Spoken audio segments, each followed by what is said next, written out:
This video will give you an idea of what the strategic optimization system interface looks like.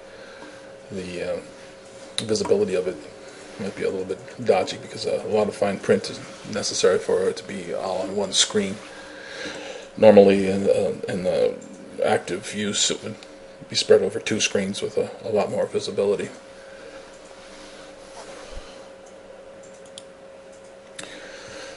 Before we get into looking at the individual screens, let me just shut a few of them down so that I can focus your attention on the basis for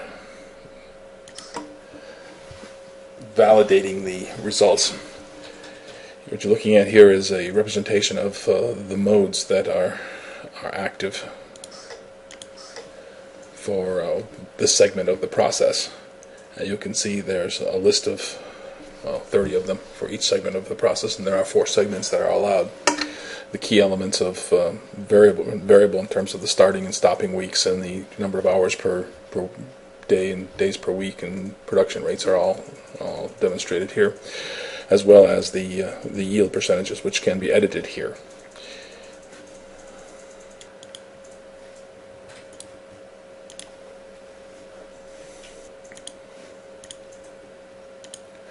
The data source for the modes determination is the same as for the analytics. It comes from the belt scale data, which is compiled at 1 hour intervals. What I'm showing you here is the automatic analysis of that data, which occurs every day as the previous day's data is updated. These are actually automatically updating pivot tables that resort the data every day to establish the top 10 days of performance by the tons in the day, and then delineate the details of the performance during that day by the rate of production for the key hours, the benchmark hours, which for this plant are 9 p.m. to 3 p.m. to take away all the issues related to starting and stopping. You can see that 60-minute hours of full production are possible, and you can see the rates that are associated with it. This is, let's see, 30, it's a 5/8 inch belt. If we want to look at or focus on the key product, you'd be looking at, for this particular plant, it would be the 3/8. You can see that there are hours where the production rate gets well over 200 tons an hour, 245 tons an hour. You can see the dates that these benchmarks were determined. Some of them in 13, some of them 14. I have intentionally excluded the 2012 year because it's not consistent with what's being produced right now, so the plant configuration has changed some. If you look over to the right, you can see the analysis of that data in terms of the percentage yield of the individual belt scales. Focusing on the products, C16 through C22, you can see that you can visually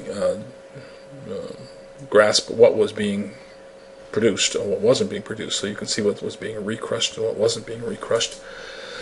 And you can take the compilation of this to give you the benchmark yield, which is what is applied in the modes selection for that particular product.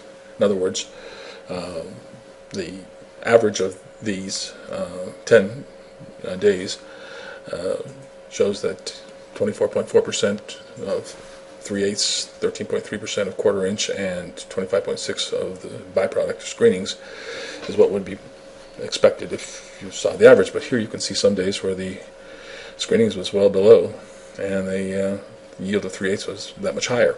Again, this is used to determine the capabilities and the limits. By this you can see that it's possible that you can get 35% yield of this material, the driving material, and substantially improve upon the surplus, limiting of the surplus stockpiles. It also establishes the average maximum daily production, the maximum hourly production, the ton per operated hour average, and so on and so forth. And it's available for all the belt scales have that same capability.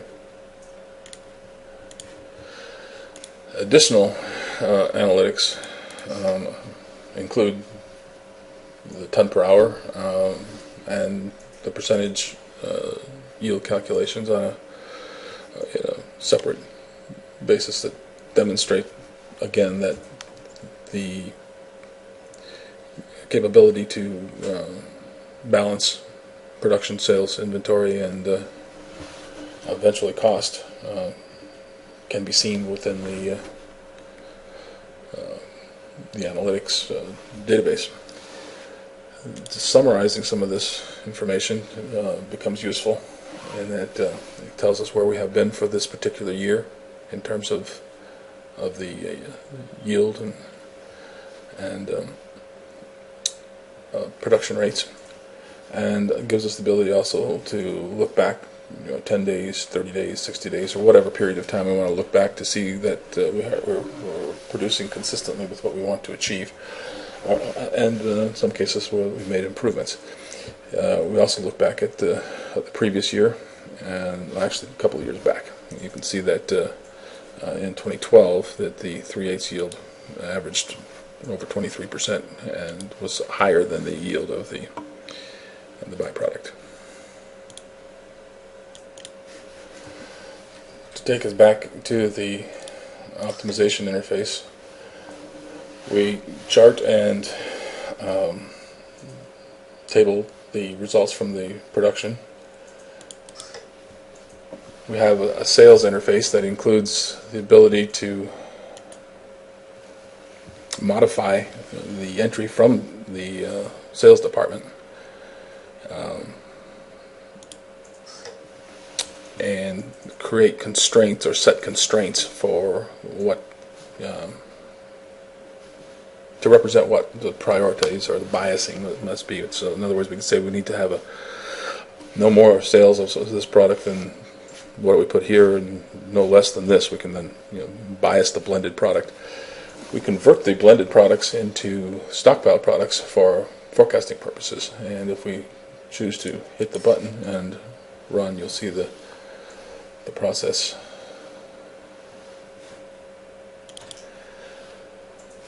including the result.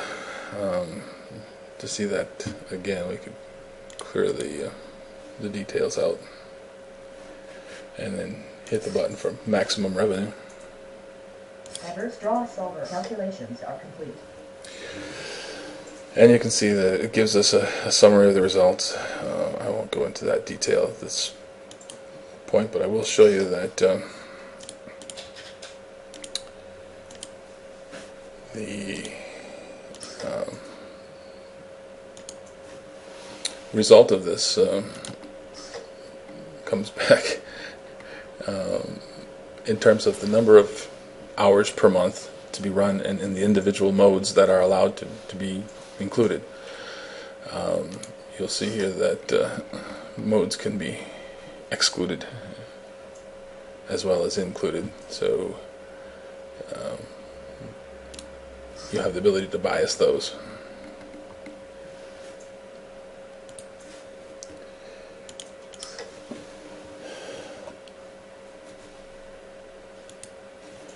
Inventory is tracked also, and you'll see here that I put constraints in here to assure a minimum ending inventory to avoid running the process in a manner that ends the year with nothing to start the next year with. Getting into the use of the constraints is going to take a lot more time than I've got for this video, but let it be understood that the biasing of sales and the limitations of stockpiles and the capacities and modes are all key elements within the scope of how the validity of the optimization model is assured. And if you look up here, you'll see that a variable cost per scheduled hour is entered. The production tons are entered. I've not yet connected the year-to-date scale data, but the year-to-date scale data would override the manual entry and give you an accurate reflection of what the process's capabilities have actually been. Here's where you would enter the constraints for the starting and stopping weeks and the hours per week, etc. gives you a calculation of the cost associated with running in one way versus another way, how many tons were produced for that segment, and what the variable cost for that segment would have been.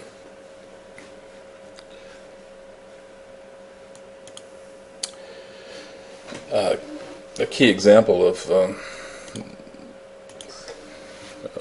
the significance of the value would be seen here by looking at the projected result, revenue versus variable cost margin. In this case, projecting 12.4 million, using all the modes, and with this configuration, requiring 2,592 hours at the screening plant.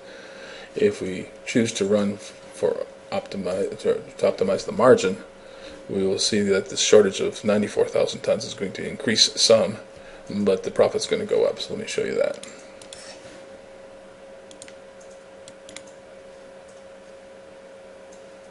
Diverse draw solver calculations are complete.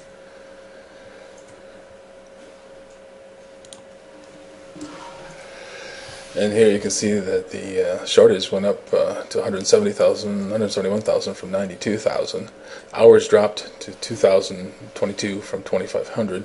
The modes obviously varied some, but the variable cost margin jumped by $2 million, over $2 million, to 14.7 million. It's extremely quick, extremely simple. The key element, though, is knowing that what you're using for the modes and the operating schedules and the production capabilities and the production limits, as well as the sales requirements, are all balanced to present you with the result that, or a result that actually is achievable. That's why the measurement system is so critical, because without that, you don't know what your real capabilities and what your real limits are. And not knowing that, the tendency is to run in a shotgun style with as many tons going on the ground as possible, adding as much as 20 to 30% additional cost, and sometimes hundreds of thousands of tons of unsellable byproduct and waste.